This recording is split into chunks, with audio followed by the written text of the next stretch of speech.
Selamat datang sahabat komik dimanapun Anda berada. Di video kali ini, Mimin ingin melanjutkan cerita I'm the Virus Monarch. Mimin ucapkan terima kasih kepada teman-teman yang memberikan like dan memberikan komentar positif. Jangan lupa menekan tombol subscribe agar teman-teman mendapatkan notifikasi jika ada video terbaru. Tanpa berlama-lama, langsung saja masuk ke alur cerita. Terlihat dari belakang Jinbei muncul dua perawat zombie yang salah satunya menggunakan sebuah senjata. Han Xiao yang melihat itu tentu menjadi panik. Ia berusaha meraih untuk menyelamatkan Jinbei sambil menyampaikan kalau ada dua lagi yang masih hidup. Ia kembali menggunakan kemampuannya dengan maksud menghentikan pergerakan zombie. Namun di saat serangan itu melesat, Jinbei malah menahannya, dan yang lebih menakjubkan adalah hanya dengan menggunakan sela-sela jarinya sambil menyampaikan bahwa yang tersisa adalah perawat mini karena ia sengaja meninggalkannya. Ia kemudian mengendalikan tekniknya berupa seperti tali yang menjalar mengikat para perawat itu. Han Xiao yang melihat itu tercengang. Ia tidak mengira energi yang baru saja ia lesatkan dapat Jinbei tangkap hanya dengan menggunakan tangan kosong. Mendapati Han Xiao yang tertegun, Crow menepuk pundaknya dengan maksud menenangkannya. Namun tidak ada sepatah kata pun yang keluar dari mulutnya. Ia hanya bisa menghela nafas dengan dalam ketika menyaksikan pertunjukan dari Jinbei. Kembali pada Jinbei yang mendapati informasi baru menyampaikan bahwa kemampuan menelan cahaya hitam telah berevolusi. Ia dapat memilih untuk melihat sebagian dari memori target yang ditelan dan memiliki kemungkinan rendah untuk mendapatkan keterampilan yang dikuasai lawan. Setelah mengetahui itu, ia pun segera menyerap ingatan target untuk dibaca sambil bergumam bahwa ia belum banyak menggunakannya sejak mendapatkannya pada malam hari kiamat. Tidak berselang lama setelah melakukan penyerapan, ia menemukan adanya kemunculan simbol pada perut perawat zombie. Ini sangat mengejutkan dan membuatnya bingung. Perlahan ia memasuki ingatan target yang terikat di sebuah tiang salib. Semakin masuk ke dalam ingatan, ia semakin bingung karena banyak sekali para perempuan yang tersalib. Di ingatan ini, target berulang kali mengatakan, "Don't come here," memohon agar tidak datang kepadanya. Peringatan ini ia pertunjukkan pada perawat wanita yang sedang merangkak dengan tubuh gemetar. Di sisi lain, terlihat ada perawat pria yang bernama Kang Lim sedang menatap dengan sebuah senyuman meminta pada mereka untuk bersikap tenang. Jinbei terus masuk ke dalam ingatan target dan pada waktu itu target diperiksa oleh perawat Kang Lim yang mengalami kebingungan. Ia merasa ada yang salah. Bagaimana bisa perawat wanita begitu lemah secara mental? Karena ini, ia berencana untuk menawarkannya kepada tuannya. Ia mengatakan, sayang sekali wanita gila ini hanya bisa dijadikan korban bulan depan. Sebelum lanjut, just info dulu gan, kalau cerita di sini alur mundur. Target atau korban yang dimaksud adalah perawat berambut jingga. Nah, sebelum menjadi korban, ia sempat berbincang dengan salah satu rekannya yang bernama Wang Xiu. Pada saat itu, ia meminta pada Wang Xiu agar tidak merasa terlalu buruk. Orang tidak menerimanya karena kejadian yang menimpa perawat Kang Lim. Namun kejadian di sini masih belum jelas maksudnya. Setelah percakapan itu berlalu dengan rentang waktu yang tidak diketahui, tiba-tiba korban menjadi gila dan terus-menerus menyebut angka 16 atau 16 secara berulang-ulang. Perawat Wang Yu yang mengetahui itu merasa syok. Ia tidak mengira kalau rekannya menjadi gila. Padahal kemarin mereka baru saja berbincang. Ditambah lagi rekannya adalah orang yang baik. Bagaimana bisa tiba-tiba menjadi hilang akal? Kembali pada Jinbei yang penuh tanya dengan angka 16 yang dimaksud. Ia juga berpikir keras perihal formasi demon yang dilihatnya. Setelah sejenak ia berhasil mengingatnya. Ketika ia menjadi pemburu demon di kehidupan sebelumnya, ia pernah mendengar bahwa penjara bawah tanah di rumah sakit jiwa berhubungan dengan demon dan bahkan dapat memanggilnya. Pada saat itu, levelnya sudah melebihi Dongeon dan ia baru saja membaca postingan di forum evolusi, namun tidak terlalu memperhatikannya. Setelah perihal itu selesai, Chinbai menghentikan gumamnya dan mengajak rekannya pergi untuk mencari petunjuk misi eksklusif Han Xiao. Ia memperingatkan pada mereka semua agar tetap berhati-hati dan jangan menyebar karena tidak menutup kemungkinan ada monster yang cukup kuat di sini. Singkat cerita, setengah jam kemudian terlihat mereka sedang menaiki sebuah tangga. Han Xiao yang berada di urutan belakang mengatakan, apakah semua monster di gedung ini sudah terpancing keluar? Sebab sudah lama sekali mereka belum melihat satupun. Mereka juga sudah mencari di 3 lantai dan tidak menemukan apa-apa. Ming Ming menimpali, meskipun begitu bukan berarti tidak ada petunjuk sama sekali.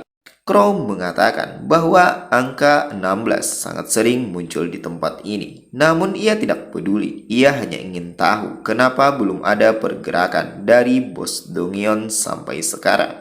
Mungkinkah dia terlalu takut pada saudara Chinbai sehingga tidak menunjukkan wajahnya? Tepat setelah ucapan itu terlontar, sebuah energi merah muncul dari arah depan mereka. Ini membuat teknik Crow kembali keluar menanyakan, siapa di sana? Keluarlah.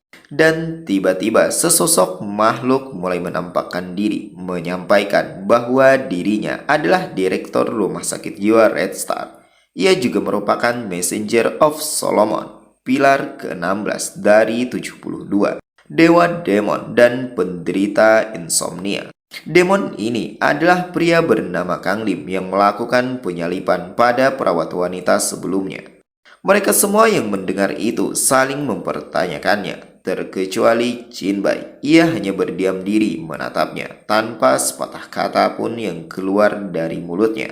Melihat tingkah laku Chinbai yang begitu santai, membuat Kang Lim mencibir bahwa berpura-pura tenang tidak ada gunanya sama sekali. Ia akan mengorbankan Chinbai untuk tuannya. Itulah satu-satunya hasil yang akan didapatkan. Tetapi jika gadis itu bersedia mengabdi pada tuannya dengan setia dan melahirkan keturunannya, maka ia bisa menyelamatkan Chinbai beserta yang lain dari kematian. Ming Ming yang mendengar itu memaki, sebuah usaha yang bagus, pergi dan lahirkan seorang anak untuk tuannya sendiri. Chinbai yang sedari tadi hanya berdiam mulai angkat bicara, mengatakan bahwa Kang Lim terlalu sombong, padahal hanyalah demon rendahan yang berubah dari manusia. Ia kemudian mengubah bentuk lengannya sambil mengeluarkan senyuman mengejek, meneruskan, jika Kang Lim benar-benar mampu, coba tunjukkan pada sang kakek di sini dan berhenti bicara omong kosong. Kang Lim menimpali kalau Chinbai adalah manusia yang tidak mengetahui ketinggian langit. Akan ia tunjukkan bagaimana kemampuannya. Ia berteriak meminta kepada tuannya untuk memberinya kekuatan. Dan seketika ia memunculkan bayangan monster raksasa yang tidak kalah besar dengan milik Crow. Ditambah lagi, bayangan ini tidak hanya sekedar besar, namun juga menghasilkan energi yang sangat kuat. Ini tentunya sangat mengejutkan, membuat Han Xiao terjongkok memegang kepalanya karena mendapati perasaan yang sangat buruk. Crow juga mengalami hal yang sama. Teknik yang ia gunakan sebelumnya seketika menjadi pudar. Sedangkan Ming Ming ikut mengeratkan gigi akibat energi itu, sampai-sampai ia memanggil Chinbai karena merasakan sakit yang tidak tertahankan. Terlihat Chinbai masih baik-baik saja dan terus mengamatinya sambil bergumam bahwa Kang Lim berubah menjadi tipe demon yang paling ia benci karena dapat menyebabkan tekanan mental secara terus-menerus. Meskipun kekuatan mentalnya tidak rendah, tapi ia tidak punya kemampuan mental apapun. Jadi sangat tidak menguntungkan baginya untuk tetap menahan diri. Ia pun segera berlari dan berniat mengakhiri pertarungannya dengan cepat. Ketika posisinya sudah sangat dekat, ia melepaskan sebuah pukulan dan itu berhasil mendarat di tubuh Kang Lim. Ini membuatnya sedikit mengerang, mengatakan kalau serangan Jinbei tidak terlalu buruk. Namun ternyata itu seolah tidak berarti baginya. Ia kemudian melakukan serangan balasan menggunakan energi merah kehitaman yang sangat pekat. Ini mengejutkan Jinbei, membuatnya termundur beberapa langkah sambil menahannya menggunakan tameng dari cakarnya. Kang Lim mengatakan, Jinbei memang mempunyai kekuatan dan sebenarnya bisa menahannya, tapi tidak akan bisa menembus api hitamnya. Tampak Jinbei berusaha menghilangkan api itu dari keberadaannya dan perlahan itu berhasil. Namun lagi-lagi Kang Lim mengatakan bahwa yang dilakukan Jinbei dengan menyeret energi itu hanya akan menjadi kematian akibat penindasan mentalnya. Sekali lagi ia mengumpulkan api miliknya untuk dilesatkan sambil mengatakan kalau kali ini Jinbei tidak akan ada jalan keluar. Berjuang dan menangislah di tengah kematian. Tunjukkanlah keputusasaan untuk menghiburnya. Berpindah pada Han Xiao yang tadinya mengerang kesakitan, kini tiba-tiba mengeluarkan sebuah senyuman mengejek dengan sedikit tertawa dibersamai dengan aura kehijauan yang sangat cerah. Ia kemudian memperluas jangkauan energi ini hingga mencakup keberadaan rekannya, dan ini membuat mereka semua terhindar dari energi Kang Lim. Crow yang menyadarinya penuh tanya karena mendapati tekanan mentalnya telah menghilang. Begitu juga dengan Jinbei yang tampak kebingungan. Sedangkan Ming Ming menanyakan, kenapa Han Xiao tidak menggunakan kemampuan ini lebih awal? Han Xiao mengatakan kalau ia sendiri tidak tahu apa yang sedang terjadi, tapi sepertinya mereka bisa menahan tekanan mentalnya jika ia melepaskan sedikit energi fisikisnya. Di sisi lain, Kang Lim yang mendengar nama Han Xiao tampak mengenalinya, mengatakan kalau Kang Lim ternyata adalah keturunan dari keluarga Han, garis keturunan dari sang majikannya. Tapi walaupun begitu, jangan pernah berpikir bahwa hanya karena garis keturunan, Han Xiao tahan terhadap tekanan metal atau akan baik-baik saja. Itu tidak akan terjadi karena api hitamnya masih bisa mengubahnya menjadi abu. Crow ikut menyela, mengatakan, bukankah Kang Lim adalah doge yang setia dengan tuannya? Han Xiao menambahkan, jadi kenapa Kang Lim masih ingin membinasakan ia yang adalah keturunan dari majikannya? Sebaiknya Kang Lim berhati-hati, atau jika tidak, sang tuan akan menendangnya sampai mati. Kang Lim menimpali bahwa Han Xiao hanyalah anggota keluarga yang mencoba mengkhianati tuannya, dan ia bahkan mungkin mendapat hadiah karena membinasakannya. Maka jadilah abu hitamnya. Bersamaan dengan kata-katanya, Kang Lim merentangkan kedua tangan yang dimaksudkan untuk mengumpulkan energinya. Perlahan api mulai keluar dari tubuhnya dibersamai dengan angin yang berhembus. Crow yang melihat itu mengatakan bahwa mereka tidak bisa membiarkannya menyemburkan api itu karena sangat mengganggu. Ia dengan segera melesat bersama Han Xiao dan Ming Ming, sedangkan Jinbei masih menahan diri. Di saat Kang Lim mencoba menyemburkan api, hasilnya di luar dugaan. Itu sangatlah sedikit dan kecil, hanya setara dengan mata kompor. Ini membuat langkah Crow melambat sambil mengejek. Apakah Kang Lim adalah demon tua yang lagi pilek? Sedangkan Han Xiao menanyakan, apakah ini adalah trik baru dari Kang Lim? Kang Lim tidak memberikan respon, ia hanya terdiam tanpa kata dengan tubuh yang mulai gemetar. Di sisi lain, Jinbei kembali angkat bicara, mengatakan kalau itu mulai bereaksi meskipun sedikit lebih lambat dari yang ia kira. Tampaknya fisik Kang Lim cukup bagus di antara demon tingkat rendah. Ia kemudian menghentikan kata-katanya dan perlahan segera menghampirinya. Ini membuat Kang Lim mengalami batuk berulang sambil menanyakan apa yang Jinbei lakukan. Jinbei menjawab bahwa skillnya hanyalah membuat musuh menjadi bersin terus-menerus dan ia baru saja memutakhirkannya. Keterampilan ini disebut infeksi paru-paru influenza. Sistem memberitahukan bahwa influenza adalah keterampilan berkembang yang menyebabkan infeksi paru-paru. Ketika dilepaskan tepat sasaran, ia akan memasuki fase pertama dalam 1 detik hingga 10 menit, tergantung perbedaan fisik kedua belah pihak. Fase pertama bagi yang terkena adalah mengurangi semua atribut secara perlahan. 3 hingga 5 jenis debuff penyakit muncul secara acak dan semua mantra yang terisi akan terpengaruh oleh efek bersin, menyebabkan ketidakakuratan, perlambatan, atau kegagalan. Ketika fisik turun di bawah setengahnya, ia akan memasuki fase kedua. Setelah mendengar penjelasan itu, Kang Lim menimpali kalau itu adalah mustahil. Tapi pada kenyataannya, sesuai yang tampak, ia memang mengalami batuk tiada henti. Ini membuatnya merasa bingung dan tidak percaya bagaimana bisa ia menjadi sakit. Sistem kembali muncul memberitahukan efek fase kedua. Semua kemampuan pemulihan akan berkurang 90%, mengalami kesulitan berkonsentrasi.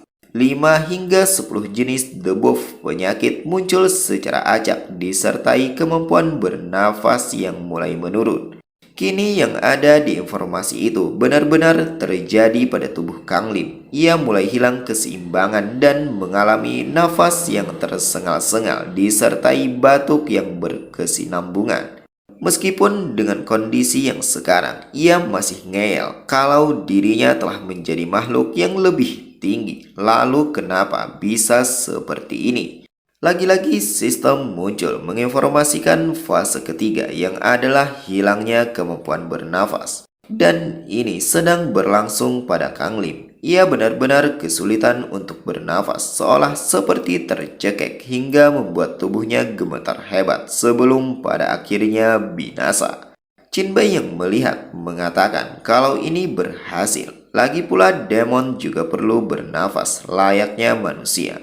Ia menilai kalau teknik yang barusan cukup sepadan dengan banyaknya poin virus yang digunakan. Sistem menyampaikan bahwa ia telah membinasakan Boss Hell Apostle Zhao Changlin level 12 dan memperoleh 30.000 poin pengalaman berdasarkan kontribusi pertempuran. Terlihat Kang Lim sudah terkapar tidak berdaya dengan tubuh yang perlahan merosot layaknya tubuh aslinya. Chin Bai menatapnya untuk sesaat sebelum pada akhirnya memindahkan pandangan pada ketiga rekannya. Ini mengejutkan mereka semua hingga gemetar sambil menutup mulut. Chin Bai menanyakan apa yang mereka semua lakukan. Dengan ekspresi kekhawatiran, bahkan ketika mendapati pertanyaan, mereka menjawab sambil menutup lubang pernafasan, mengatakan, virus. Mereka tidak ingin terkena virus. Dengan sebuah tawa, Chin Bai mulai memahaminya, meminta pada mereka untuk tidak khawatir karena mereka tidak akan terkena terkecuali ia menargetkannya. Setelah mengetahui itu, mereka dengan segera membuka mulut dan hidung dengan keadaan ngos-ngosan karena terlalu lama untuk menahan nafas. Sambil mengatur nafas, Ming Ming mengatakan kalau keahlian Chin Bai luar biasa, tidak terkalahkan.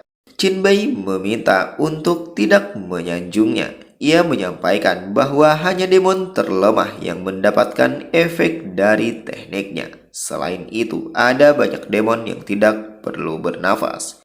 Ia kemudian mengatakan pada Han Xiao bahwa ia telah mendapatkan pemberitahuan tentang pembersihan Dongyeon disertai rilis video strategi. Lalu bagaimana dengan misi Han Xiao? Ia mencoba memeriksanya dan mendapati kalau belum lengkap. Chin Bai mengatakan itu berarti petunjuk misinya masih tersembunyi di suatu tempat di dalam Dongyeon. Seketika ia memindahkan pandangan sambil mengajak mereka semua untuk menemukannya dengan cepat. Sebelum melakukan itu, ia sedikit menoleh menyampaikan kalau ia akan memposting video sebelumnya terkait cara pembersihannya. Apakah rekannya ingin menunjukkan wajah mereka semua dan menjadi terkenal? Crow meminta pada Jinbai untuk menyembunyikan penampilan mereka. Ming Ming sependapat akan hal itu. Sedangkan Han Xiao mengatakan untuk tetap menyembunyikan profilnya. Adapun keputusannya akan ia serahkan pada Jinbai dan setelah itu mari bantu ia untuk menemukan petunjuk misinya.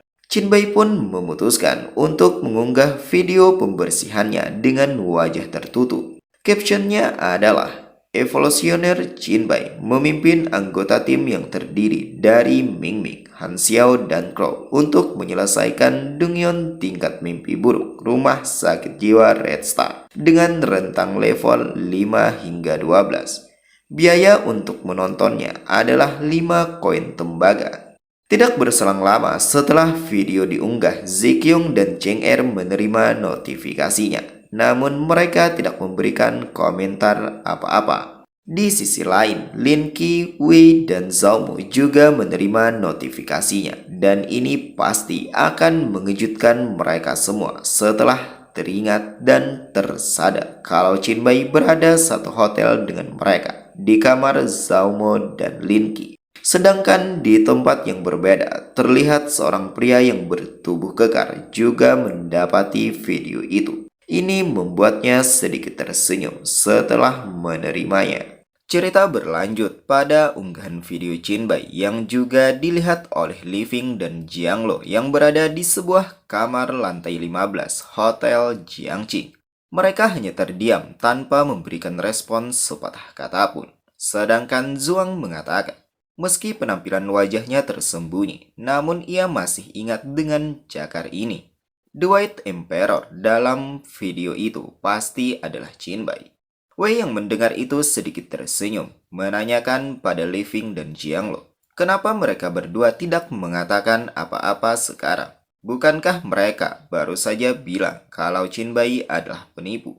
Dengan wajah yang bingung, Living balik bertanya, bukankah Jinbai ada di hotel? Kalaupun ini benar adalah Jinbai, tapi video ini hanya membuktikan kemampuan bertarungnya, tidak membuktikan bahwa ia telah mendirikan pemukiman itu secara nyata. Jianglo bangkit berdiri, mengatakan bahwa ini lebih mengerikan lagi. Pernahkah Living memikirkan kalau Jinbai sepertinya mengeksploitasi semua orang untuk menghidupi dirinya sendiri? Begitulah caranya untuk menjadi sangat kuat. Mendengar pernyataan itu, Wei dengan spontan bangkit berdiri, mengatakan pada Living kalau semua orang tahu bahwa dia dan Jinbai tidak memiliki hubungan yang baik. Jinbai telah membagikan semua perlengkapan kepada semua orang, tapi tidak memberikan Living satupun.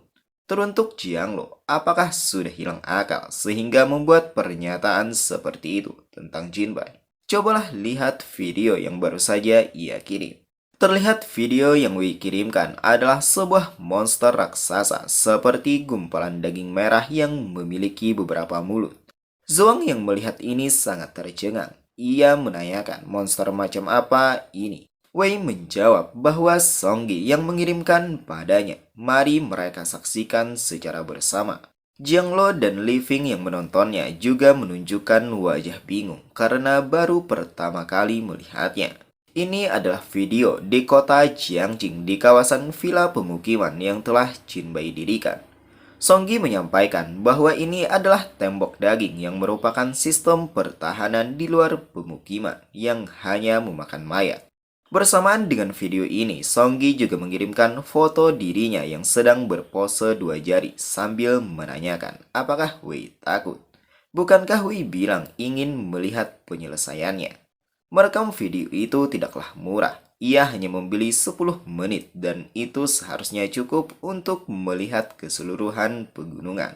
Kaki gunung adalah tempat yang paling ramai. Siapapun bisa masuk ke sini dengan biaya 1 koin tembaga per hari. Tetapi jika berbuat onar akan berakibat fatal. Sedangkan lereng gunung adalah tempat tinggal dari kerabat mereka yang direncanakan untuk diperluas menjadi banyak area rekreasi dan hiburan. Songge berjongkok menunjuk pada sebuah bangunan besar yang megah sambil menyampaikan bahwa ini adalah area villa di puncak gunung dan ia masih bisa tinggal di rumahnya. Tidak banyak orang di lantai atas, tapi benar-benar aman. Jadi tidak sembarangan orang bisa masuk ke sini. Jika Wei telah tiba, mungkin akan tinggal di sini. Meskipun Wei bilang Jinbai belum mengambil tindakan dan menyentuh tubuhnya. Tapi ini hanya masalah waktu bagi orang yang mesum seperti itu. Lagi pula kenapa Wei tidak cepat kemari, sebab masih banyak yang ingin ia sampaikan padanya. Mungkin ia sudahi dulu percakapannya karena ia ingin pergi ke penjara bawah tanah untuk meningkatkan fisiknya. Jika tidak, meskipun mereka semua berkumpul, mereka tidak akan mampu menghadapi keganasan Jinbai. Zhuang yang mendengar itu menanyakan, apakah melakukannya secara bersama? Apakah Wei sudah bertanya pada Songgi berapa banyak wanita yang dimiliki Jinbai? Mendapati pertanyaan itu, tampak Wei sangat kesal, mengatakan kalau bukan itu intinya. Pipinya kembali memerah sambil bergumam. Seharusnya ia menontonnya sendiri agar tidak merasa malu. Leving mulai angkat bicara, mengatakan, baiklah, sekarang tidak ada masalah. Ia tidak menyangka Jinbai sekuat ini. Jianglo tiba-tiba menyela dengan wajah yang cemas menyampaikan. Sebenarnya, ia hanya menyarankan beberapa kemungkinan bahwa ia tidak setuju kalau Wei menjadi wanita Jinbai. Wei menanyakan, apa maksudnya? Kapan ia pernah bilang jika ia ingin menjadi wanita Jinbai? Jianglo menjawab, itu karena ia berspekulasi kalau Jinbai adalah pria yang sangat genit dan mempunyai terlalu banyak wanita, sehingga ia khawatir kalau Wei juga akan menjadi salah satunya. Seketika pipinya memerah menyampaikan bahwa dirinya berbeda dan ia hanya menginginkan Wei seorang diri. Perlahan ia mendekat, namun Wei menghentikannya sambil mengatakan, entah siapa yang Jianglo inginkan atau berapa banyak yang dikehendaki, itu tidak ada hubungannya dengan dirinya. Izinkan ia sekali lagi untuk menyampaikan kalau ia tidak mempunyai perasaan apapun dan ia tidak menyukai Jianglo. Nih ceritanya bertepuk sebelah tangan kan? Ada yang pernah ngalamin hal yang sama gak? Ayo, ngaku. Berpindah pada Jinbai yang masih berada di ruang mimpi, kota Magis, di dalam Dungyeon Rumah Sakit Jiwa Red Star, lantai 4. Terlihat ia sedang berjongkok menyerap tubuh Kang Lim dan ini disaksikan langsung oleh ketiga rekannya hingga membuat mereka merasa takut. Tiba-tiba ia terkejut ketika mendapati informasi yang menyampaikan bahwa organisme atau tubuh Kang Lim memiliki faktor cairan merah khusus di dalamnya. Jinbai dapat memilih untuk terus melahap atau mengeluarkannya. Jika menyerap, maka akan mempengaruhi virus Black Light dan Body Ghost. Mendapati itu, Jinbai penuh tanya, apakah demon juga memberikan garis keturunan pada Doggy? Secara bersamaan, ia mencoba keduanya dan terlihat mayat Kang Lim menggeliat saat dilakukan penyerapan. Sistem memberitahukan melahap spesies khusus memperoleh 500 poin evolusi eksklusif untuk virus Black Light. Berhasil menyerap keterampilan dan mendapatkan skill Hellfire kelas A. Faktor darah telah dikeluarkan dan diubah menjadi sebuah item. Deskripsinya mengatakan bahwa esensi darah demon yang lemah level A atau tipe ramuan bentuk kental dari darah demon. Setelah menelannya dapat mendapatkan garis keturunan demon yang lemah. Persyaratannya adalah memiliki kekuatan mental dan fisik lebih dari level 20. Terlihat sebuah cairan merah berada di tangan Jinbai dan ia sedang menatapnya sambil menanyakan apakah ini yang dinamakan faktor darah. Mengeluarkannya ternyata membentuk sebuah benda. Ia mengira benda itu akan hilang begitu saja. Setelah selesai melakukannya, ia berbalik badan, menanyakan kabar rekannya, serta menanyakan apakah bos monster menjatuhkan sesuatu yang bagus. Han Xiao menunjukkan dua golongan berbentuk surat sambil mengatakan, tidak hanya bagus, bahkan jauh lebih bagus. Ini adalah pesan profesional gulir tingkat A. Dan yang berada di tangan kanannya adalah buku keterampilan api hitam neraka dengan level yang sama. Di sisi lain, Ming Ming juga menunjukkan sebuah lembaran bergambar, menyampaikan bahwa mereka juga mendapatkan desain armor perlengkapan berlevel D. Bahan yang diperlukan adalah satu pasang tanduk demon darah murni api neraka dan satu kristal gelap. Sebagai catatan, kelas produk yang dihasilkan ditentukan oleh bahan, dan tanduk gembala peringkat S adalah yang paling unik. Setelah mereka muncul, maka tidak ada lagi yang bisa membuat tanduk gembala peringkat S lainnya. Ini membuat Jinbei bingung apakah yang dimaksud adalah tanduk demon darah murni. Jika memang benar ini, ia tahu di mana mereka bisa mendapatkannya. Jinbei mengambil cetak birunya dari Ming Ming untuk ia simpan. Sedangkan gulungan pekerjaan akan tetap ia serahkan kepada Han Xiao yang memiliki garis keturunan demon. Namun gulungan keterampilan yang ada pada Han Xiao beralih untuk Ming Ming. Teruntuk Crow yang juga berkontribusi berhak mendapatkan peralatannya. Crow mengacungkan dua jari di kepala sambil mengucapkan rasa terima kasihnya pada Jinbei. Adapun Han Xiao dengan sedikit tawa memuji kalau alasan distribusi dari Jinbei sungguh luar biasa. Sedangkan Ming Ming hanya terdiam karena bingung apa yang harus ia katakan. Dengan wajah penuh harapan, Han Xiao meneruskan bahwa langkah terakhir adalah membantunya menemukan petunjuk untuk misinya. Ia atas nama Han Xiao mengucapkan terima kasih kepada semua rekannya yang telah membantunya. Setelah percakapan berlalu, mereka kembali melakukan pergerakan dan tiba di kantor direktur. Ini masih di tempat yang sama di rumah sakit jiwa Red Star, kota Magis yang terletak di lantai 4. Han Xiao yang berada di depan pintu menyampaikan spekulasinya kalau petunjuknya kemungkinan besar ada di sini. Terkecuali direktur demon itu mempunyai ruang rahasia lain di suatu tempat. Perlahan ia mencoba mendorongnya dan mendapati adanya sebuah cahaya merah yang memancar. Dan ketika pintu benar-benar terbuka, ini sangat mengejutkannya. Ia tercengang mengatakan, "Sial, siapa itu?"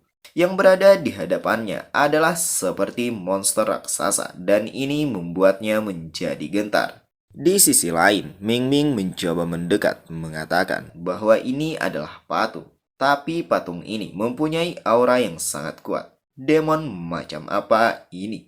Jinbei menyampaikan kalau ini adalah Jepai, demon ke-16 dari 72 Demon of Solomon. Merupakan master sebagaimana yang disebutkan oleh Zhao Changlin. Sedangkan alasan kenapa patung ini memiliki aura yang begitu kuat adalah karena Jepai memiliki akses ke patung ini dalam beberapa bentuk. Itu tentunya sangat menarik. Jinbei ingin tahu apakah mereka bisa menemukan cara untuk memanggil dewa demon ini di rumah sakit ini. Di saat berikutnya, mereka menemukan sebuah buku harian yang ditulis oleh direktur rumah sakit ini dan Ming Ming pun membacakannya. Diceritakan kejadian sekitar 100 tahun yang lalu, ada seorang wanita dari keluarga Han yang jatuh cinta dengan avatar Jepai di Blue Star. Sejak saat itu, setiap generasi keluarga Han telah melahirkan sepasang anak kembar, laki-laki dan perempuan. Gadis-gadis akan tinggal di rumah sakit jiwa ini setelah mereka dewasa untuk menjadi pengantin Jepai. Setelah anak laki-laki itu besar, tanpa menyadarinya, menikah dan memulai sebuah keluarga, mendapatkan seorang istri dan memiliki anak. 1 dekade yang lalu, ayah Han Xiao yang bernama Han Yong mengetahui kebenaran tentang warisan keluarga Han dari suatu tempat. Untuk menghindari takdir dan juga untuk mencegah putrinya dipaksa tinggal di rumah sakit jiwa ini seumur hidupnya untuk melayani demon. Ia memilih untuk membinasakan putrinya yang baru lahir. Zhao Changlin atau yang sebelumnya disebut dengan Kang Lim menemukan dan menghentikan Han Yong, lalu melaporkan masalah tersebut ke Jepai. Sehingga Han Yong dicabut garis keturunannya karena pengkhianatan ini. Setelah itu, adik perempuan Han Xiao dibawa pergi oleh Ji untuk dibesarkan. Sedangkan Zhao Changlin menerima cairan merah demon sebagai hadiah. Ming Ming kemudian menutup bukunya dan meletakkannya di meja sambil menyampaikan bahwa itu saja yang tertulis dalam buku ini. Ia menyimpulkan kalau itu sebagian besar karena iri pada garis keturunan Han dan kutukan atas kebodohan Han Yong. Ada juga bagian besar tentang sumpah setia yang mengikuti prestasi dan pahala. Inilah batas informasi yang dapat ia pahami dari buku harian ini. Han Xiao tiba-tiba menyela, mengatakan bahwa ia mendapat misi selanjutnya ketika Ming Ming telah selesai membacakannya. Ia sangat berterima kasih akan hal ini. Sejujurnya, ia pusing ketika melihat paragraf besar. Jadi sekali lagi, ia ucapkan terima kasih atas bantuannya. Ming Ming menjawab sama-sama. Lagi pula ia juga menyukai mencari petunjuk seperti ini. Kemudian ia mengalihkan pembicaraan pada Qin Bai. Apakah sudah mempelajari patung ini sejak awal? Apakah ada yang salah dengannya? Terlihat Qin Bai menggeser salah satu bagian dari patung itu sambil mengatakan, tentu saja ada, dan ternyata bagian yang ia pegang merupakan pusat kendali untuk membuka sebuah jalan. Ming Ming, Crow, dan Han Xiao yang menyaksikan ini tentu sangat terkejut. Mereka saling mempertanyakannya, apakah ini adalah ruang rahasia, ataukah semacam tempat persembunyian? Sebelum menjawab, Qin Bai terlebih dahulu mengajak mereka semua untuk masuk dan menyusurinya secara bersama-sama. Sambil menuruni anak tangga, ia menyampaikan bahwa dengan ketinggian ini mereka sudah berpindah dari lantai 4 ke lantai dasar. Setidaknya 2 atau 3 lantai di bawah tanah dan ia sudah menghitung langkahnya. Mereka harus segera sampai di sana dan kalau tidak salah, hal selanjutnya seharusnya adalah ruang pemanggilan atau tempat untuk berkomunikasi dengan Jepai serta pemujaannya. Dan itu benar saja, mereka tiba di tempat yang dimaksud Qin Bai. Terlihat di tempat ini dikelilingi tanda salib terbalik yang masing-masingnya terdapat rantai. Crow mengatakan kalau ia mencium bau darah yang sangat menyengat, sedangkan Ming Ming menanyakan apa yang Qin Bai temukan. Terlihat Qin Bai sedang memegang sebuah benda seperti koin logam sambil menjawab bahwa ia sudah membuka saringnya, jadi rekannya bisa melihatnya sendiri. Sistem memberitahukan bahwa benda itu adalah inti dari teleportasi neraka, item khusus, inti yang diukir dengan mantra teleportasi neraka yang dapat digunakan untuk mengaktifkan mantra pemanggil Jepai di Dongyun Rumah Sakit Jiwa Red Star. Adapun syaratnya adalah mengorbankan 16 nyawa dengan jiwa dan cairan merah mereka. Ini adalah item yang unik dan sebagai catatan, demon yang dipanggil akan tunduk pada aturan Dongyun dan levelnya akan dibatasi hingga level 12. Setelah pemanggilan, kesulitan Dongyun akan ditingkatkan ke tingkat neraka. Mendapati informasi ini membuat Han Xiao tercengang. Begitu juga dengan Crow. Ia tidak mengira ada batas level setelah pemanggilan. Bukankah itu artinya? Sebelum selesai berbicara, Ming Ming menyela menanyakan pada Qin Bai, jika mereka memanggil demon itu dan membinasakannya, bukankah itu akan membuat mereka kaya? Qin Bai mengatakan kalau dirinya berada di level 8. Lalu bagaimana dengan rekannya? Mereka secara bergantian menjawab. Ming Ming berada di level 5, Crow berada di level 4, dan Han Xiao berada di level 3 yang sebentar lagi akan menjadi level 4. Mendengar itu, Qin Bai melesatkan tangan pada bagian lehernya sambil mengatakan, jika mereka memanggilnya, maka mereka akan langsung mati. Mereka bahkan belum level 10 yang artinya belum memiliki profesi dan peralatan. Dari mana mereka mendapatkan keberanian untuk membinasakan demon level 12? Han Xiao dengan sedikit canggung menyampaikan, bukankah itu karena saudara Bai ada di sini? Ungkapan itu membuat Qin Bai terdiam untuk sejenak. Kemudian menjawab, bahkan jika ia di sini, itu tidak akan berhasil, sebab ada kesenjangan besar antara dewa demon dan dirinya yang hanyalah demon dengan garis darah tipis. Mereka akan kembali ketika sudah naik level hingga batas Dongyun dan mendapatkan profesi masing-masing. Dengan wajah antusias, Crow meminta agar kembali mengajaknya lain kali. Ming Ming mengedipkan mata, menjawab, ia pasti akan memberinya prioritas. Jadi inilah akhir dari serangan bawah tanah ini. Apakah ada hal lain yang ingin dilakukan? Han Xiao memanggil semua rekannya, menyampaikan bahwa ada sesuatu yang ia tidak mengerti tentang demon dan keturunan saudari perempuan. Ia bertanya-tanya, apakah ini tidak muncul begitu saja karena hari kiamat telah tiba. Qin Bai mengatakan, ia tidak tahu apakah demon datang dari ketiadaan atau memang selalu ada. Tapi sekarang demon itu ada dan nyata. Kenapa Han Xiao tiba-tiba menanyakan ini? Apakah teringat sesuatu yang aneh tentang ayahnya sebelum hari kiamat? Han Xiao menjawab, tidak. Ia tidak memiliki hubungan yang dekat. Baginya, ayahnya hanyalah manusia biasa dan menjalani kehidupan layaknya manusia pada umumnya. Tapi yang paling unik adalah ketika ayahnya berubah menjadi zombie yang berbeda dari zombie yang lainnya. Crow menyela, apakah yang dimaksud demon zombie? Itu sangat keren. Han Xiao menimpali, tidak, itu tidak ada hubungannya dengan demon. Ayahnya berubah menjadi zombie wabah yang diselimuti dengan tanda ungu dan hijau di tubuh. Tanda itu membuatnya merasakan krisis yang kuat dan ia tidak berani menyentuhnya sama sekali. Alhasil, ia terdorong untuk segera menguasai kekuatan batinnya. Ini seolah seperti bentuk pengajaran terakhir dari ayahnya. Qin Bai mengkonfirmasi apakah yang dimaksud adalah zombie plakat. Han Xiao membenarkannya. Itu pasti karena pabrik kimia tempat ayahnya bekerja. Rekan-rekan ayahnya juga memiliki plak di tubuh mereka. Mengetahui itu, Qin Bai berspekulasi kalau itu mungkin terkait dengan misi kultus plakat tingkat Triple S.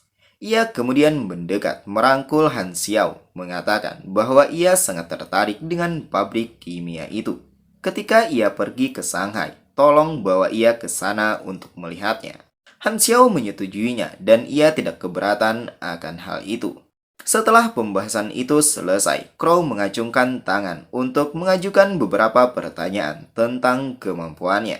Qin Bai menjawab, tentu tidak masalah. Jika Crow memiliki pertanyaan atau informasi, Crow dapat menggunakan kesempatan ini untuk membagikannya. Dalam gumamnya, Qin Bai mengatakan, untung saja ia mendapat petunjuk dalam misi penguasa wabah. Namun tiba-tiba ia terbangun ketika mendapati banyaknya suara batuk yang terdengar mengisi seluruh kamarnya. Di saat membuka mata, ia bingung ketika mendapati banyak orang yang mulai hilang kesadaran dan ia pun menanyakan apa yang terjadi dengan mereka. Salah satu pria yang berada di bagian kaki kasur mencoba menjawab namun sangat terbata-bata. Bahkan tidak terucap satu kata pun dari mulutnya selain menyebut nama Qin Bai. Melihat itu, Qin Bai dengan segera berbangun dan membantu mereka sambil menanyakan sekali lagi apa yang terjadi. Bukankah ia sudah bilang untuk tidak masuk ke kamarnya? Sebab ia telah merilis banyak virus untuk mencegah kecelakaan yang tidak terduga. Pria yang berada di hadapannya mengatakan bahwa ia sekarang memiliki lebih dari 2 lusin buff negatif tipe penyakit. Sedangkan pria yang berada di sampingnya mengatakan kalau ia mempunyai sekitar 30 dan semua atributnya telah berkurang menjadi 0. Ia akan mati. Apakah Qin Bai punya penawarnya? Qin Bai mengatakan bahwa ia baru saja menghapus semua virus dari tubuh si pria. Jadi atribut si pria akan dipulihkan dalam beberapa saat. Qin Bai meminta pada mereka untuk tetap di sini, sedangkan ia akan mencari Jianglo. Namun tiba-tiba Wei yang sedari tadi hanya berdiam mengintip dari balik pintu, mencoba memberanikan diri untuk menghampirinya dan mengatakan kalau Jianglo sebenarnya datang ke sini untuk membinasakannya. Qin Bai yang mendengarnya seketika terdiam untuk sejenak. Ia kemudian menanyakan, kenapa? Apa alasannya?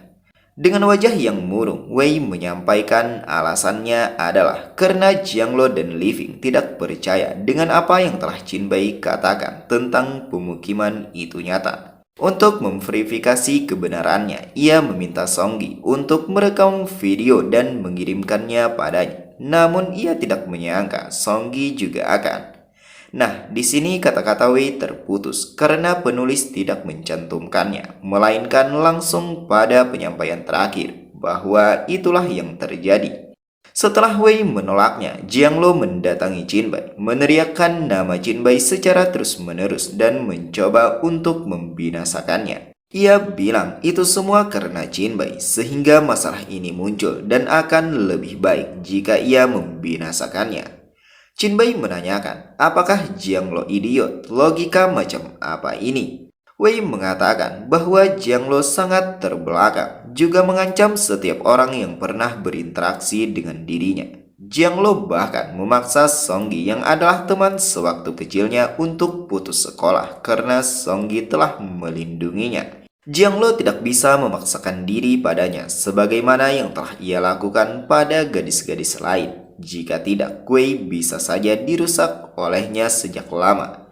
Tiba-tiba dari sebuah ruangan di samping mereka berada terdengar suara seseorang yang sedang batuk. Wei sedikit menoleh sambil meneruskan. Terjebak di hotel ini bersama Jianglo sungguh sangat sulit baginya. Untungnya bakat Jianglo tidak kuat, jadi tidak bisa memaksanya. Wei kemudian menatap Jinbai dengan pipi yang memerah, menanyakan, apakah Jinbai sudah mengerti? Ia sangat senang ketika melihat betapa kuatnya Jinbai dan ketika mengetahui Songgi yang adalah teman kecilnya masih hidup. Seketika pintu ruangan yang berada di dekat mereka menjadi tertutup. Melihat itu, mereka bangkit berdiri ke arahnya. Wei menyampaikan kalau Jianglu sudah lama terperangkap akibat virus Jinbai. Mungkinkah ia sudah mati? Jinbai menjawab, tidak, sifat-sifat sejumlah besar virus umum memang akan melemahkan dengan cepat, namun juga perlu waktu beberapa saat hingga virus tersebut menjadi mematikan. Ia punya ide apa yang Wei harapkan dari Jianglo. Wei mengatakan ia sangat membencinya, jadi ia ingin Jianglo binasa dengan mata terbuka. Di saat berikutnya, mereka membuka pintu ruangan itu dan berada di depannya saling berhadapan yang kemudian melakukan sentuhan mulut. Ini disaksikan langsung oleh Jianglu dengan mata kepalanya hingga memerah disertai tetesan air mata. Jinbai menanyakan jika Wei ingin membuatnya kesal, apakah satu ciuman adalah hal yang cukup. Wei mengatakan bahwa itu sudah cukup. Lalu, apalagi yang ingin Jinbai lakukan? Terlebih lagi, ini adalah ciuman pertamanya. 2 hari kemudian, setelah kejadian itu, terlihat Jinbai sedang melesat di pepohonan yang rindang. Ini adalah tempat di Wojang, hutan pegunungan di luar kota. Tiba-tiba sistem menginformasikan kalau Song Ziqiong meminta memulai obrolan suara secara pribadi. Melihat notifikasi itu, Jinbai menanyakan, ada apa? Ziqiong menjawab hanya laporan singkat. Ia menyampaikan bahwa bawahannya telah menjemput Wei di sepanjang sungai dan sedang dalam perjalanan pulang. Jinbai mengatakan, bagus sekali. Ziqiong meneruskan bahwa ada satu hal lagi. Belakangan ini, banyak orang di forum evolusi yang membahas grup chat misterius yang penuh dengan pakar. Rumor mengatakan bahwa Jinbai adalah pemimpin grup obrolan dan bahwa kelompok tersebut penuh dengan pelopor yang telah membangkitkan bakat mereka sebelum hari kiamat. Apakah ini benar? Jinbai menanyakan apakah yang dimaksud adalah grup 001. Itu tentu saja benar. Apakah Ziqiong lupa dengan postingan yang ia minta untuk dipromosikan sebelum hari kiamat? Ziqiong mengatakan, bukankah semua ahli ini dapat membantu mereka di masa depan? Lagi pula, bagaimana dengan postingan forum evolusi yang membahas grup chat 001? Jinbai meminta pada Song Ziqiong untuk tidak khawatir tentang hal ini. Ia akan membuat keputusan setelah membaca postingan tersebut. Kirimkan saja padanya judul postingan yang paling banyak dibicarakan. Ziqiong menerima perintah itu dan segera melakukannya, dan tidak berselang lama ia pun mengirimkannya pada Jinbai. Isi unggahan itu menyampaikan sebuah postingan sebelum akhir dunia. Orang yang menyebut dirinya adalah White Emperor sebenarnya tahu bahwa kosmik akan segera datang. Yang menganalisis video Jinbai begitu banyak, ahli yang sebenarnya adalah anggota grup obrolan yang sama. Karena ada monster sebelum uji coba, mungkin itulah alasan kenapa ada evolusioner. Pemilik grup 002 menceritakan kisahnya sendiri bahwa kemungkinan besar grup obrolan 001 dibuat sebelum uji coba datang. Setelah membaca isi postingan itu, Chinbai bergumam, sepertinya sudah waktunya untuk membuat grup 001 menjadi terkenal. Ia mengatakan pada postingan ini bahwa hal itu tidak hanya memberikan pengaruh dan efek jera yang sangat besar, namun juga memberikan dampak yang signifikan bagi masyarakat. Hal ini juga akan memberikan rasa persatuan dan kehormatan yang besar pada kelompok tersebut. Di masa depan akan lebih mudah untuk mendatangkan yang terbaik dari yang terbaik.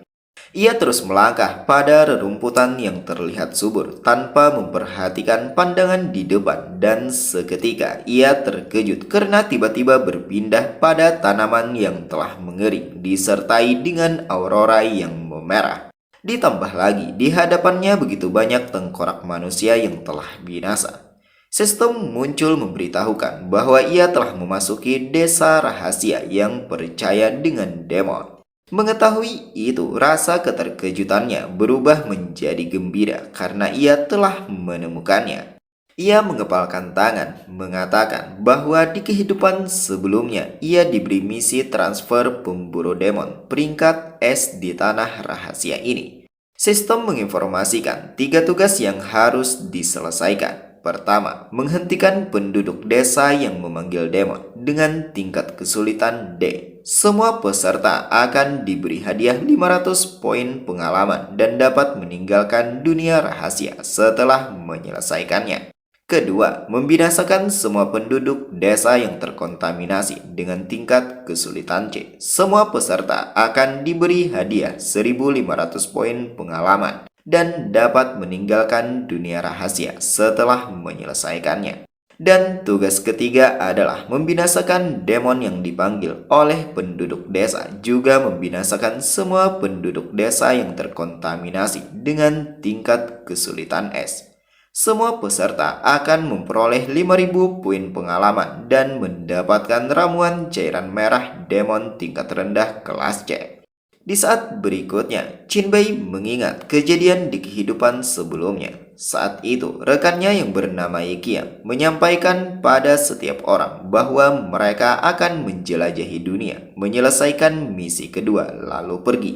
Yiqiang akan menggunakan fungsi pesta untuk menyiapkan undian yang adil, dan bagi individu yang tidak melakukan apapun akan diberi kompensasi dalam bentuk emas. Ini adalah Yiqiang tidak akan pernah memperlakukan mereka semua dengan buruk. Di kehidupan sebelumnya, untuk mendapatkan koin emas sangat mudah, dan ia percaya kalau itu adalah kebohongan saudara Yiqiang belaka. Yiqiang juga bergabung dengan timnya dan datang ke tempat rahasia ini. Saat itu Chinbai tidak berharap kalau saudara Yiqiang sengaja menggagalkannya. Kesalahan Yiqiang adalah membuat penduduk desa memanggil demon, tapi ia malah mengambil timnya dan mundur dari pertempuran. Tujuannya adalah menggunakan hidup orang lain untuk melemahkan demon. Yiqiang mengatakan pada semua orang bahwa hanya ada satu cara untuk bertahan hidup, yaitu melemahkan demon ke tingkat yang memuaskan dirinya. Pada saat semua orang menyadari bahwa itu adalah sebuah jebakan, ia telah membuat peraturan dan mengepung medan perang yang kemudian bersikap kejam dengan membinasakan para evolusioner yang ingin melarikan diri.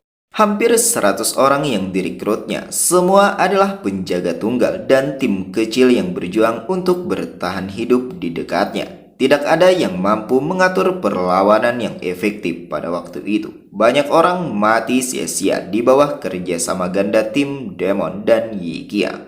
Setelah menyadari kenyataan bahwa tidak ada jalan keluar, para Evolver hanya bisa berbalik untuk melawan Demon, mencoba menangkap peluang kehidupan yang tidak ada dan mustahil. Hanya ketika orang terakhir jatuh dalam medan perang, barulah Yiqiang memimpin tim untuk bergegas menuju demon yang kelelahan itu. Tapi dia tidak menyangka kalau Chinbai masih hidup. Chinbai saat itu bersembunyi karena tahu kalau ia akan dibinasakan oleh Yiqiang jika mengetahuinya. Jadi di saat mereka sedang bertarung, Jinbei melarikan diri ke tepi dunia rahasia dengan usaha yang ekstrim. Ia mencoba melarikan diri dengan memanfaatkan mekanisme yang memungkinkannya keluar dengan menyelesaikan tugas ke-1 dan kedua. Kebetulan, sesaat sebelum hendak pergi, Yi Qiang juga membinasakan demon itu dan memulai gulungannya. Sistem memberitahukan bahwa gulungan telah dimulai untuk item gulir misi transfer pekerjaan pemburu demon level S. Jinbei pun ikut memperoleh 100 poin dan mendapatkan item gulir misi transfer pekerjaan pemburu demon level S. Setelah mendapatkannya, Jinbei terbaring dengan sedikit tawa mengatakan bahwa fungsi drop roll yang mereka incar dengan mengorbankan banyak orang membuat mereka kehilangan hasil rampasan terbaik dari semuanya. Karma pasti ada dan surga punya cara untuk memberikan yang terbaik. Setelah kejadian itu, Yi Qiang mencari Jinbei dengan gila-gilaan sehingga ia harus meninggalkan Wochang untuk mencari tempat tinggal baru. Namun sayang sekali, ia tidak sempat melihat bagaimana ekspresi saudara Qiang saat itu. Kembali di keberadaan sekarang di Wochang, pegunungan di luar kota, wilayah rahasia gang luar. Tiba-tiba Jinbei terkejut ketika mendapati adanya penduduk desa yang terkontaminasi. Ia tidak mengira ada seseorang di wilayah dunia ini. Sedangkan di kehidupan terakhir, Yi Qiang telah membinasakan demon dan membersihkan dunia rahasia untuk pertama kalinya. Masih ada waktu 2 bulan lagi. Ia pikir ia tidak perlu khawatir karena seseorang akan datang ke sini terlebih dahulu. Tapi siapa yang bisa menemukan dunia rahasia ini secepat ini? Berpindah di tempat yang sama di Wochang, daerah pegunungan luar kota, namun kali ini bagian alun-alun pusat dunia rahasia. Terlihat ini adalah Yi Qiang. Ia melakukan hal yang sama dengan kehidupan sebelumnya saat bersama Jinbei, menghujamkan tombaknya pada salah satu penduduk. Dengan berhasilnya membinasakan penduduk yang terkontaminasi, maka mereka berhasil pula menyelesaikan tugas keduanya. Mereka memperoleh poin pengalaman dan dapat meninggalkan dunia rahasia. Salah satu rekannya yang berada di belakang mengatakan bahwa yang dibilang saudara Yi Qiang benar. Menyelesaikan tugas kedua juga akan memungkinkan mereka meninggalkan tempat ini. Di sisi lain, Yi Qiang menoleh padanya, mengajak mereka semua agar segera pergi dan akan kembali lagi nanti untuk membinasakan bos. Namun salah satu rekannya menunjukkan ekspresi keterkejutan sambil menyampaikan pada Yi Qiang bahwa ada yang datang dan itu tidak lain adalah Jinbei. Ia menghampiri mereka semua dan menanyakan apakah mereka akan pergi. Di saat berpapasan dengan Yi Qiang, ia kembali menanyakan apakah keberatan jika ia mengambil bos dunia rahasia ini. Yi Qiang menjawab, tidak, lakukanlah sesuka hati. Setelah mengamatinya, Jinbei mulai mengenali kalau itu adalah Yi Qiang. Ia tidak menyangka mereka dapat menemukan dunia rahasia ini sangat cepat. Sebelum berlalu pergi, Yi Qiang menghentikan langkahnya untuk sejenak dengan sedikit menoleh mengatakan pada Jinbei untuk berhati-hati karena bos demon itu berlevel 11. Sambil melambaikan tangan, Jinbei mengucapkan terima kasih atas peringatannya dan selamat tinggal untuknya. Tidak berselang lama, Jinbei bertemu dengan bos dunia rahasia ini. Ia mengejek kalau Jinbei adalah cacing kecil yang menarik dan sepertinya tidak takut dengannya. Tahukah Jinbei akan mati dan segera merasakannya. Jinbei bersikap tenang menimpali bahwa ia hanya berpikir sudah lama sekali sejak ia harus menghadapi satu demon menyebalkan. Ia selalu membinasakan demon tingkat rendah sepertinya secara berkelompok.